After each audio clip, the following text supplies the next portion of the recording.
Happy Tuesday, Susan. I'm here with you and Derek for another podcast. Yay! Yay.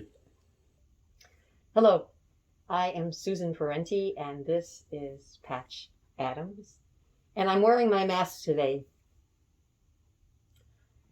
Patch and I, and Derek is here, we're talking about this week's topic, and this is the topic. If you had the ability to create a school of your dreams, what would that school be? To zero in a little bit, let me assume you're connected to medicine in some way.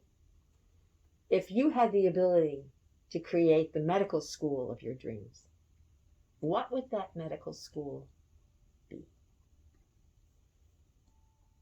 I invite you to use this forum, the podcast, to write in ideas of what would make you love medical school.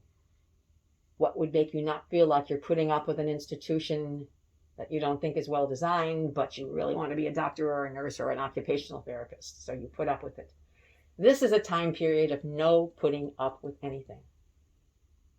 What do you want? And don't be realistic. Patch, do you have an idea or two? Well, certainly. I went to medical school in 1967 full of enthusiasm for becoming a doctor. And then I spent my medical school years wondering when they were going to talk about being a doctor. They talked about diseases and how to recognize diseases. I don't really recall one lecture on health. So was the subject health or diseases? Or even worse, was it simply a business? And that you made your money from high blood pressure, not from no blood pressure. And it was seeing that made me start thinking of Gesundheit in the first year of medical school. Okay, what kind of hospital and how would the teaching be in that hospital? And I definitely spent my medical school years doing just that. Thanks. And so it's funny, we had practically no lectures on health, and we were health care providers. And questions about health were downplayed in medical school. It was much more disease-oriented and treatment-oriented. And so in a way, thinking about health was put on the shelf. And to think about diseases, how to diagnose them and how to treat them, again, not so much how to prevent them. So we turn to you and would like to know if you were to write in to this Facebook column about ideas of things, even a small idea of how could a medical school be a wonderful place? Or how could school be a wonderful place? We just are still living through a certainly life-changing, though I don't know, mind-changing event with the pandemic. Does this experience of the pandemic make you think of your schooling differently? I'll give one small idea.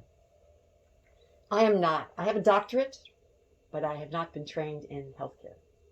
I am a composer, which is the art of putting things together so that they have a significance they wouldn't have had they not been brought together. So that is my art. One of the things in meeting through our group's association with Gesundheit was to discover how many, particularly medical school people who are going to be a doctor, admitted that they had given up almost everything they loved to do in order to get through medical school. I remember knowing people who in college, before they went to medical school, were fantastic violinists, just like, whoo! And then meeting them after 2 years medical school or in their residency and asking, hey, I brought my accordion, bring out that viol, let's play. And the person saying, no, haven't touched it in years. And I thought, is this just one person? But I found medical student, nursing student, medical student after medical student would find the process of getting through med school to be one of giving up the things they loved. And I thought, why can't it be medical school and I practice violin 4 hours a day? Why does even being a doctor have to be an 8 to 10 hour a day profession? Why not 3 hours being a doctor? And then the rest, cooking, visiting people, learning languages. This is something I have thought. It's a small thing, but imagine a medical school where people are doing at least half of the time things that they dearly love, that juice them up. So this is one small idea. If you think you've liked this, join us Friday for a continuation of the conversation. Wow, a hospital so nice to be in. I don't want to leave. So please push me out when it's over.